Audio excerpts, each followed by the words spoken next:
In a previous video we built these front beam adjusters, welded them into place and got the front suspension all nicely painted up. Now the game plan is to fit spindle assemblies or stub axle assemblies. Our mates in the UK I think like that term. And then fit new king and link pins and bushes and bearings and brakes and drums and all of that, so that we can fit some wheels on here. I can't wait to get this back onto its feet. Coming up, we want to finish all this so we can fit these rims and tires on there. I widened them in a previous video and I still have to paint them, so that we can stick the Renault body back onto that floor pan, so that we can mess with the stance and how she sits and how much we want her lowered, so that we can make a final call on what we need to do to the fender arches to accommodate the wheels and then widen them as well. That's going to be exciting, I can't wait. I've already installed new kingpins on these spindle assemblies, as well as the kingpin bushes that sit in there, and the link pin bushes there and there. So I didn't bother to show you that. I figured there's probably enough videos out there that shows you that process. It's not really such a difficult job. You don't need a press, you can hammer them out with a socket and a drift of the right size. Go check out those videos. The hardest part is finding the right reamer for reaming those kingpin bushes. But yes, I was lucky. My mate Bugger, you must have heard of him before in the previous videos. He had the correct tool for the job, so I could borrow it from him. Thanks, Bugger. For interest's sake, here's one of the old link pins with its two bushes that I took out. They were actually not too bad, but I've replaced them anyway. But my word, the old link pins in their bushes, they are in a terrible state.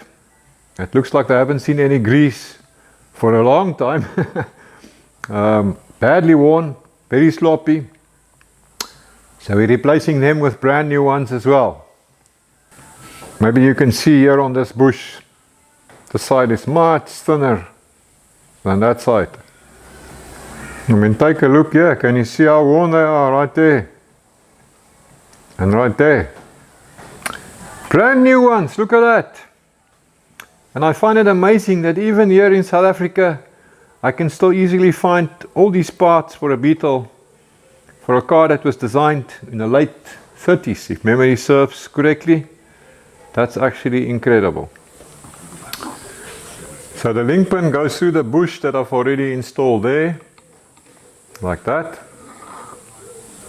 But now there's a bit of a trick with all these washers that you also get in the kit, or shims. Is probably a better word for them. In the kit you get 8 shims per link pin. Now if I remember correctly, the very early Beetles, yeah, late 50s, maybe even early 60s, there were 10 shims per link pin, but in our case it's 8 shims. And their purpose is actually to adjust the camber of that front wheel. And that is done by putting a specific number of shims on each side of the bush, like you see here. So to know the exact number, it could be anything like 4-4 or 6-2 or 5-3, etc. Any combination of numbers to make up 8. Now to know what we have to do, we now need to go and take a measurement. So here's what you have to do. You take a straight edge and you rest it against that flat surface on the lower torsion arm, and you'll see now that there's a gap up here. So you need to measure that gap in millimeters. In my case, this gap is pretty much 8 millimeters. Maybe just short, but we can call it 8 millimeters.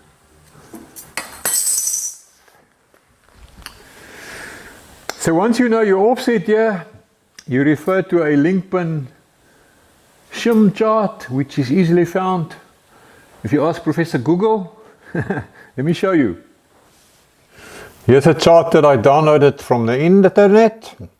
There's even a schematic of the spindle assembly. So the column on the very left hand side gives the different offset options in millimeters. If your offset is less than 5 millimeters or more than 8.5 millimeters, something is bent. So the offset I measured was 8 millimeters, and now I can look up the number of shims required for each torsion arm. You can see here for the upper torsion arm, on the inner side I need 4, and on the outer side I need 4 as well. And for the lower torsion arm, on the inner side, that would be the inner shim C, I need 2 shims. And on the outer side of the link pin, that would be outer shim D, I would need 6 shims. So according to the chart then, on this link pin for my upper torsion arm, I need to have 4 shims either side. And then on a lower link pin, I need to do 6 on the outer side and 2 on the inner side to make up that total of 8. So 4 and 4 is 8, 6 and 2 is 8. And then in the kit you also get this little O-ring and that special washer, one set for each link pin. They call this a dust excluder. But the O-ring goes on there, followed by the washer. There you can see I fitted the O-ring. Next on my fancy little special washer. Now I just assemble it dry for the sake of explaining this, but I'm going to actually take it all apart now and just give it a little bit of grease and reassemble it. I didn't want to do that while I was going through this. It would have been a sticky freaking mess. Right, a little slippery and slidey now, and once I've got it all installed, I'll stick the old grease gun on the grease nipple here and give it a few good squirts. Okay, so now we can pop this on here, push those link pins through, and then we need to rotate the link pin until that slot lines up for our bolt.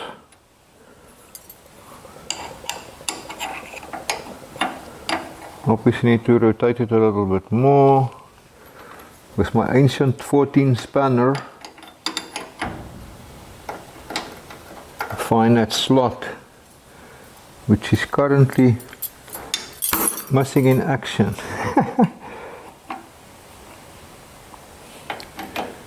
I think we're almost there now. There we go. And I'm sticking on some brand new nylock nuts. Do the same in the bottom. There's a little tip for you, that dust excluder washer, it's got a little dimple in it, right there. And that needs to locate on a slot here in the torsion bar arm. So I just glue this on with a little bit of grease first, then I know it's located. So you adjust the play that you have in a link pin by rotating the link pin with a 14mm spanner like this. If you go clockwise, it starts tightening up, and then it gets locked with this bolt to keep it in the position. I'm going to do my final adjustment with everything is assembled. So for now I'm just going to give it a light nip, tighten this, and like I said, once everything is assembled we'll double check it again, do the final adjustment, and then we're good to go. So next up, the backing plate. Now I see the boys in the movies like to use their automatic impact wrenches, battery powered or air powered. But yeah, I'm old school. I prefer to use the good old-fashioned hand spanners or wrenches, because that way I can feel what I'm doing. Whatever makes your boat float, I guess.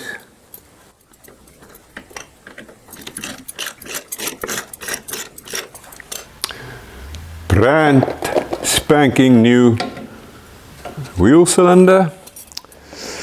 Now the new brake shoes. To prevent possible squeaking of the brakes, it's always a good idea to put just a touch of grease there, and there on those points where it rests against the backing plate, and then also here a little bit, and a little bit here. Now we can slip this fellow in like that, push the pin through. Right, where's my spring that goes over there? And then that little round retainer plate, this one right there, which you now have to push and turn. Hey, that went easy enough. Sometimes it's a bit of a fight and you need a pair of pliers. Well, that looks good. Now I can do the bottom one. Okay, bottom brake shoe in place as well, and now we can fit the springs. Okay. Smaller spring goes on the adjuster side. Yeah. Okay. And then the bigger spring goes on the wheel cylinder side, obviously. And pulling it down with a vice grip works really well. Takes a bit of force. There we go. Right. Yes. And if you're sharp enough, you will probably see that these are not my hands anymore. Because guess what? The barefoot mechanic is in the house. How's it, Wayne? How's it, guys? So now we're putting him to work. So next up, wheel bearings and drums, eh? Drum, yeah, right. Okay, so Wayne has already fitted new wheel bearings, and he did his favorite thing, which is greasing them, because like he says, you can solve all your problems by lubrication. Lubrication are the problem. So no, the solution to all problems. So we can fit the drums. Yeah. Okay, so if all goes according to plan, it should just fit right on. Yep. There we go. That's it. That's looking good, eh? Yes, no, beautiful. Right, don't you want to pass me a lappie? A lappie. A lappie is a lekker Afrikaans word for a rag. We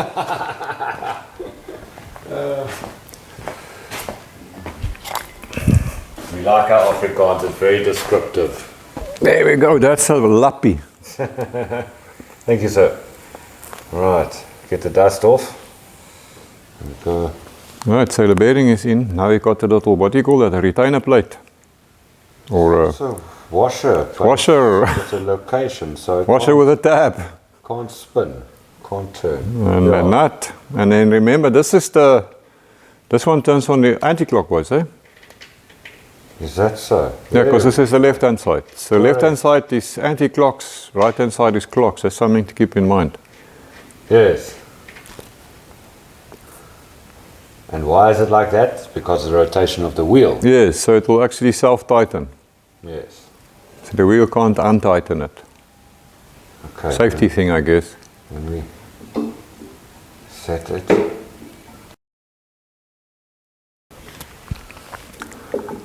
So now it's just a question of setting it up so that it's just got a little bit of play.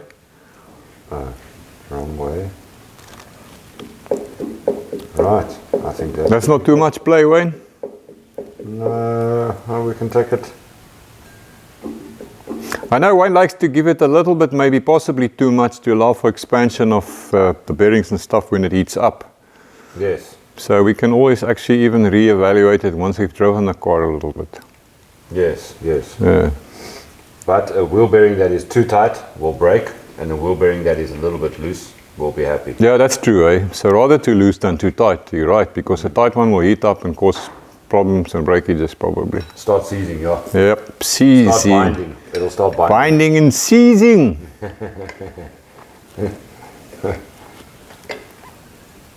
Right. Did you put the locking plate in? I did. Awesome. Oh, yes, yeah. Okay, well when you're done I'll paint them nicely too. Just to go with the rest of the picture. Alright, that's it. There we go, thanks brother. Cool, cool. Just put that Turn locking that plate. tab over on that locking plate.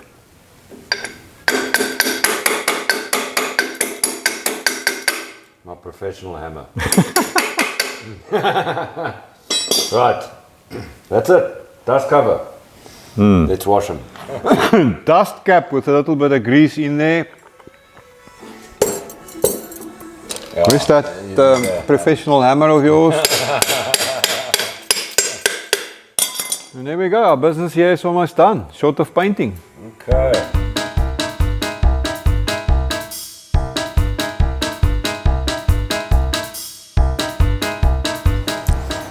I got brand new KYB shocks fitted.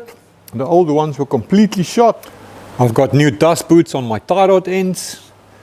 These ones were still completely fine. It's just that the old dust boots were torn. So now we're good there as well. We've got new brake lines to go with our brand new wheel cylinders. I also welded on these tabs to hold the brake lines. And now my plumbing goes all the way through to a brand new master cylinder as well. So now I'm sure somebody is going to ask me, why don't you do a disc brake conversion? And I'm going to say why. It's because you can do something doesn't mean you should. I mean, we're running a stock standard little 1300cc engine, very light car. Both me and my wife grew up driving Beetles all over the place. We know these cars really well. There's thousands of them still running every day, doing very well with their stock drum brakes. I mean, I even raced them back in the day with these brakes. So no, I don't think it's worth the money and the effort. It's just gonna be good enough. So apart from a new steering damper, this Beetle linkpin front end is now completely rebuilt and reconditioned. Yeah, the old damper is completely shot. I've ordered a new one. It's on back order. I'll have to get it in about a week or so. Then we'll fit that. But as for the rest, I think we're good. Nothing else I can fit on this thing that could possibly still be new. Maybe drums, but those drums are actually okay. I skimmed them. They will still be good for quite some time. So no worries. And yeah, in case you're wondering, the pan still needs to be painted. I've just been using it as a mounting for building the front end. One day when I grow up, I would really like a kick-ass sandblaster. Until then, we're going to have to fight with brushes and wire brushes and grinders and what have you to get this thing clean. But yeah, I guess it has to be done. So that's it for this round. Thanks for hanging out with me out here in the shop. I enjoyed your company. I'll see you in the next video. Until then, have a lucky one, my brothers. Whatever makes you happy, it just depends on you. So think a little bigger and dream